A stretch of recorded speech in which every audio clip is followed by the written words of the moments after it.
अरे भाइयों, फिर देखिए आपके सामने आना पड़ गया। देखिए आरिफ को देखिए क्या हो गया है। अरे ये तो बिल्कुल इस तरीके से बोल रहा है कि वाकई जवाब से और इफ्तिकार से भाई है तो उनका साथी, ये है दोनों का साथी, इसी थाली का चट्टा बट्टा है, इसीलिए कैसे बन के बोल रहा है। कौन, किसके बारे में पूछ रहे हैं आप? मीडिया वालों से। अरे अच्छा वो नौशाद, अरे वो तो जुबानी शराबी है, और उसके बारे में कौन नहीं जानता? उसको तो वहाँ निकाला गया कई बार, वहाँ पुलिस आई थी, पुलिस ने उसको निकाला वहाँ से। अरे आरिफ तू कसम खा के कह दे तू दरगाह का मुतवल्ली रह चुका है, तुझे उसी मौला अब्बास की कसम है कि तू मुझे पहली बार एसएसपी ऑफिस नहीं लेके गया था, सिर्फ वाइट तू था अकेला मेरे साथ, नहीं लेके गया था। और 5 लाख रुपए जहां से तुझे दिए गए थे मुझ तक पहुंचाने के लिए, जब तूने मुझ तक पहुंचाए, मैंने कहा मुझे पैसा नहीं चाहिए भाई, मुझे सिर्फ एक वकील करा दो, तो 5 लाख भी खा गया तू। और अब जाके कल जवाब की गोद में बैठ गया। मैं नहीं बोल अपना मुंह खोलता, नहीं खोलता, मुंह खोलना पड़ा क्योंकि तू कल्बे जवाद की गोद में बैठ गया जाके, इसलिए मुझे अपना मुंह खोलना पड़ा, तेरी सच्चाई बयान करनी पड़ी। क्योंकि मैंने तुझसे एक बार कहा था जब तू बैठ के मेरे साथ बात कर रहा था, मैंने यार आरिफ भाई अब तो आप मुतवल्ली के भी नहीं रहे दरगाह के, और आरी दरदोजी का काम भी बंद हो चुका है, तो आरिफ भाई खर्चा कहाँ से चलता है? तो तुमने मुझे खुद ये बताया था नौशाद अगर यहाँ से कोई कारोबार करते तो पब्लिक की नज़र में आ जाते, हम रुसवा हो जाते, मेरी और मेरे लड़के की बेइज्जती हो जाती, मेरे ख़ानदान की बेइज्जती हो जाती। तूने मुझसे नहीं कहा था यार, सही बोलना, झूठ मत बोलना, नहीं कहा था तुमने मुझसे। तो मैंने कहा भाई फिर क्या, पैसा कहाँ से आ रहा है? तो तूने बोला मुझसे कि भाई मैंने अपने लड़के को दुबई इसीलिए भेजा है। हमने भाई दुबई काम करने के लिए? तुमने कहा नहीं, काम कितना कर लेगा वहाँ, और काम अगर करेगा तो कितनी तनख्वाह उसको मिल जाएगी। हमने भाई फिर आरिफ भाई कोई ऐसा वैसा धंधा, कोई स्मगलिंग का धंधा? तुमने कहा नहीं। हमने फिर, तुमने कहा यहाँ से विजिट पे लड़कियाँ भिजवाते हैं, इसने मुझसे कहा। तो हमने कहा भाई फिर वहाँ कैसे डील होती? तो कहने लगा वहाँ मेरा लड़का है, पैसा भी किसी के हाथ में नहीं जाता, विजिट से लड़कियां भेजते हैं, वहाँ मेरा लड़का उतार लेता है, रिसीव कर लेता है एयरपोर्ट पे, और उनको 3 महीने तक वहीं रखता है, और उसके बाद वापस इंडिया आ जाते हैं। ऐसे पैसा आ रहा है। और अभी तुम्हारे लड़के ने जो तुम्हारे पास फ़ोन किया था कि पापा इंतज़ाम हुआ कि नहीं, वो भी है मेरे पास, इंतज़ाम हुआ कि नहीं। तो तुम्हारी तरफ से जब जवाब देने में देरी हुई तो देख तेरा लड़का इंडिया आ गया। अब यहाँ से वो ले जाएगा बटोर के एक से एक नगीने, क्योंकि तुम लोगों का पैसा तब से यही हो गया है जब से तुम लोग दरगाह के मुतवल्ली गिरी से हटाए गए हो, जब से तुमसे दरगाह कल्बे जव्वाद ने छीनी थी और दूसरे के हाथ में दी थी। समझ रहे हो कि नहीं समझ रहे हो? तब से तुम्हारा कारोबार सिर्फ एक वो उस पर रह गया था, फोटो स्टेट पर आरी दरदोजी के फूलों का, लेकिन वही बंद हो गया। अब तुमने फिर ये नया काम शुरू किया, आजकल तुम्हारा लड़का भी आया हुआ है, अब वो ले जाएगा बटोर कर, तुमको नसीहत देने आया है कि देखिए पापा ऐसी ऐसी न भेजा करिए, जो टिकट के पैसे और वहाँ विजिट के जब हम वीज़ा निकालते बहुत पैसा लगता है, सही सही लड़कियाँ भेजा करिए, ये कहने आया है तुमसे वो। यहाँ से तुम जो पाते हो भर के भेज देते हो, और वहाँ से उसको झेलना पड़ता है। भाई किस तरीके से विजिट वीज़ा निकाल के भेजता होगा वो लड़कियों का। तो अच्छी अच्छी लड़कियां भेजा करो, ये कहने आया है, छुट्टी लेके वहां से। इसकी आड़ में दुबई में तुम लोग क्या कारोबार कर रहे हो ये हमको मालूम है, और तुम खुद बता चुके हो मुझे, या मैं तुमसे कह रहा हूं। अगर तुम सच्चे हो तो कसम खा के कहो उसी हजरत अब्बास अलैहिस्सलाम की कि पहली बार तुम हमको एसएसपी ऑफिस नहीं ले गए थे, सिर्फ तुम थे मेरे साथ, सिर्फ तुम, और तुमने ही वहाँ एक कैमरामैन को ले गए थे, जिसकी वीडियो मेरी जो बनवाई थी वहाँ, जिसमें मैं चश्मा लगा के खड़ा हूँ और बता रहा हूँ। यार कुछ तो अल्लाह का खौफ रखो दिल में। अरे तुम तो दरगाह के मुतवल्ली रह चुके हो और इस तरीके से बोल रहे हो दरगाह की बाउंड्री में खड़े होके, बन के कौन? वो नौशाद अरे कैसी बातें कर रहे हो, ये तो बहुत पहले की बात है भाई, जब ये मुकदमा शुरू हुआ था, करीबन 4 साल हो गए होंगे लमसम, तब तुमने मुझसे ये सब सच्चाई बताई थी। और आज नौशाद को पहचानने से मुकर रहे हो भाई कि कौन नौशाद, वो नौशाद। गजब कर दिया तुमने यार आरिफ।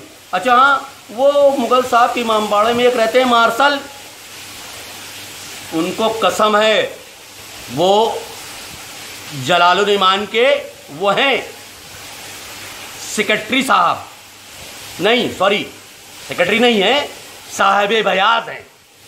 मैं उनको उनकी साहिब ब्याजी का वास्ता देता हूं, ये कह दें कि सट्टा नहीं खेलते, ये कहें कि सट्टा नहीं खेलते और मैच नहीं लगाते सट्टों में, और कह रहे मीटिंग करके नौशाद को यहां से निकाला। अबे क्यों झूठ बोलते हो यार, अगर नौशाद ये काम कर रहा होता तो इमामबाड़ा मुगल साहिबा में बफ के मकान में ना रहता, आलीशान घर होता कहीं नौशाद का।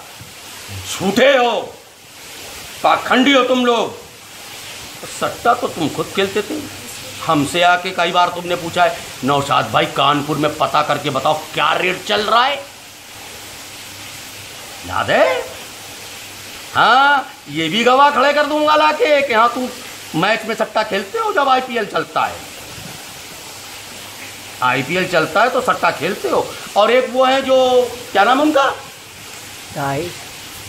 ताहिर, उनकी दास्तान सुनो। और ये नहीं बताया इन लोगों ने कि बफ के मकान में नौशाद रहता है, लेकिन दिल बड़ा है ये दिल। मुगल साहब के इमामबाड़े में 2 दरवाजे मेरे लगवाए हुए हैं, जो 5 दरवाजे लगे हैं 2 मेरे लगवाए हुए हैं, एक मेरे अपने पैसे से और एक मेरे भाई ने लगवाया था। मैंने उससे कहा था कि यार दरवाजे बहुत टूटे हैं, एक दरवाजे का इंतजाम कर दो, तो उसने किया था। अरे इतने बिल्डिंगें बनाने के लिए हैं मुगल साहब के इमामबाड़े में, लेकिन चंदा करके गेट नहीं लगवा सकते, दरवाजे नहीं लगवा सकते मौला का, हमने लगवाया था। मस्जिद में एक टंकी रखवाई थी हमने, मुतवल्ली से पूछवा सकता हूँ जो उस टाइम था, प्रेजेंट टाइम में मुतवल्ली जब गेट लगा है और जब पानी की टंकी मैंने रखवाई है मस्जिद में, मैं उनसे कहलवा सकता हूँ, गवाही दिलवा सकता हूँ, मुगल साहब के इमामबाड़े के अंदर आके गवाही दिलवा सकता हूँ। फर्जी नहीं कहता, जो बात कहता हूँ डंके की चोट पे और सबूत के साथ कहता हूँ। पक्का आईपीएल का सटोरी है ये, जिसका नाम है मार्शल, जी हाँ। और वो जो है ताहिर, 2 दरवाजे जब हमने लगाए तो इन लोगों का काम क्या है कि जो मुतवल्ली आता है मुगल साहब के इमामबाड़े में उस पर हाथ रख देना, आओ बैठो चाय पियो। क्यों? मकान बन जाए, ऊपर बनवाए तो वो कुछ ना कहे, कोई तोड़फोड़ करें तो वो कुछ ना कहे, और इनके दबाव में रहा जो भी मारा। लेकिन हमने जब गेट लगवाए तो उधर घूम के भी नहीं देखा हमने, न पूछा, न कोई राय, न कोई मशवरा कि एक कहाँ से बनाए दूसरा कहाँ से बनवाए, कुछ नहीं पूछा, अपनी मर्जी से बनवाया और अपनी मर्जी से लगवा दिया मुगल साहब के इमामबाड़े में। ये है इन लोगों की सच्चाई जो मेरे खिलाफ चैनल पर बोल रहे हैं। हाँ, ये वो मक्कार हैं, इनके वो कारनामे हैं। ये सिर्फ इनके कारनामे बताने के लिए मैंने ये वीडियो बनाई है। और आरिफ की तो बात मत करो भाई, वो तो इफ्तिकार हुसैन उर्मीसम को देखकर पगला गया है बिल्कुल। पैसे की ऐसी लौ, क्योंकि पैसे की लौ तो रहेगी, क्योंकि जिसके हाथ में दरगाह हज़रत अब्बास अलैहिस्सलाम के गल्ले हो और अचानक छिन जाएं, जो आदमी महीने में 50,000, 70,000, 50,000, 70,000 के बीच में देखता हो और अचानक ये सब उसके हाथ से छिन जाए, तो पैसे की लौ तो उसको रहेगी। और इतना पैसा इंडिया में तो मिल सकता नहीं।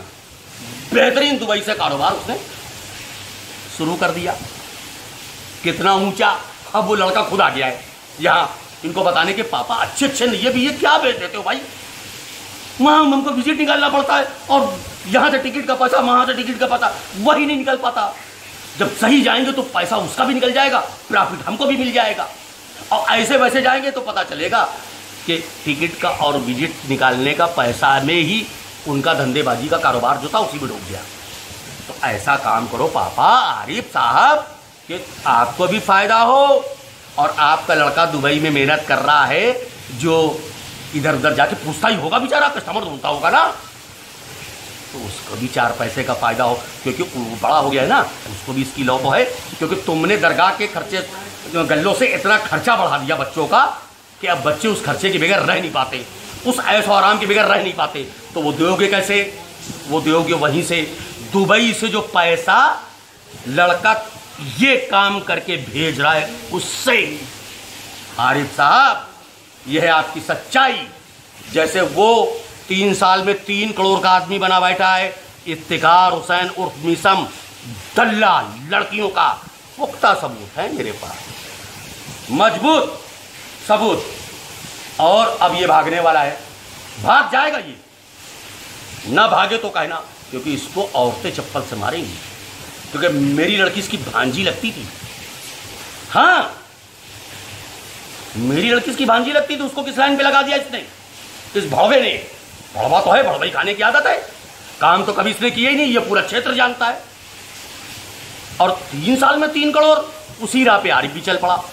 लेकिन वो दुबई से वो सोचा यहाँ करेंगे तो बेइज्जती होगी, बदनामी होगी, लेकिन ये भूल गया कि नौशाद से बता चुका है आज से 3 साल पहले। ठीक है, इसलिए मैंने ये वीडियो बनाई। अब इसमें देखिए कितनी सच्चाई है और कितनी सच्चाई नहीं है, ये आपका काम है कि नौशाद सच बोल रहा है कि झूठ बोल रहा है। खुदा हाफिज। और वो हैं राजू साहब, जो 1-1 रुपए 2-2 रुपए में हवा भरते हैं। दुकान है उनकी वहाँ दरगाह में साइकिल की। अल्लाह ने सर के बाल पहले ही छीन लिए उनके, ये थोड़े से हैं यहाँ, बस ये गायब है यहाँ से यहाँ तक। वो भी देखो, उनको भी आरिफ ने दिए होंगे कुछ टके वहाँ से लाके, जिसकी गोद में बैठे हैं कल बेजवात पे, वहाँ से लाके दिए होंगे। तो ये बोल रहे हैं हाँ भाई सटोरी तो है, भाई सटोरी तो है, ये बोल रहे हैं। इनसे पूछो कि इन्होंने मुझे कहाँ देखा कि मैं सटोरी हूँ। भाई देखा वहीं होगा जहाँ ये सट्टा पहले से लगा रहे होंगे और मैं पीछे से पैसा पहुँचाऊँगा, तो देखा हुआ होगा मैंने कि हाँ राजू दे रहे हैं सट्टा यहाँ, और पूछते खूब हैं सबसे बुला बुला के। हाँ ये काम है इनके अंदर। देखो जो मक्कारी करेगा चैनल के सामने आकर और मुझे बदनाम करने की, बचेगा वो नहीं। उसके जितने राज हैं मेरे दिमाग में छुपे हुए, दिल में छुपे हुए, खोल कर रख दूंगा सबके। राजू साहब ये समझ लेना, हाँ बिल्कुल समझ लेना। वो 2-2 रुपए की हवा भरने से तुम बाज आए, सबको देख देख के तुम भी क्या उसी लाइन पे लग गए हो। यारिफ ने पैसा ला के कितना दिया है वहां से, इतना बोलने का? अगर है तो उनसे जाके कहो अपने आका से कि सीबीआई जांच बैठलवाइए। राजनाथ के बहुत अच्छे संबंध हैं उनके, आरिफ को भी ले जाओ और तुम भी, मेरे ख्याल बोल रहे हो ना, उसको सीबीआई जांच बैठलवाए, मुझे भेजें, करो। राजू मक्कारी मत करना, मक्कारी करोगे तो बहुत बुरा अंजाम भुगतोगे राजू। हाँ अभी तो सिर्फ यहीं के बाल गायब हैं, आगे कहाँ कहाँ के गायब हों ये मुझे नहीं मालूम, ये समझ लेना।